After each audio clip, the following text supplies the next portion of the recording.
खर तर आता 5 तारखेची रात्र आहे, म्हणजे 6 तारीख सुरू झाली आहे, 2:30 वाजून गेले. महापरिनिर्वाण दिन आहे डॉक्टर बाबासाहेब आंबेडकरांचा.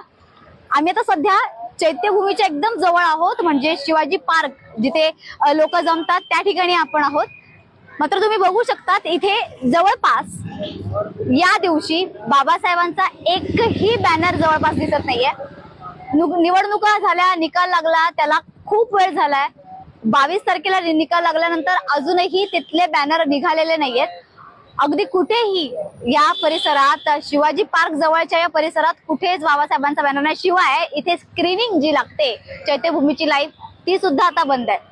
कुठल्याही प्रकारची बाबासाहेबांची कुठलेच बॅनर, फोटो, काही महापरिनिर्वाण दिनाचा काहीच इथे कुठलाच संकेत दिसत नाहीये. मुद्दाम केलं जात आहे की खरंच ह्या गोष्टी का केल्या जातात ह्याचं कारण माहित नाही, पण ह्या गोष्टी ज्या घडत आहेत त्या खूपच चुकीच्या आहेत असं जाणवत आहे. आणि त्यामुळे हे कुठेतरी थांबायला हवं आणि खरंच कुठेतरी याबद्दल कुणीतरी बोलायला हवं. त्यावेळेस लोकही दिसत नाहीयेत, खाली काय रस्ते खाली आहेत, लोकांना बसेस भरून येतात, तर ते बसेस कुठे लागलेल्या दिसत नाहीयेत.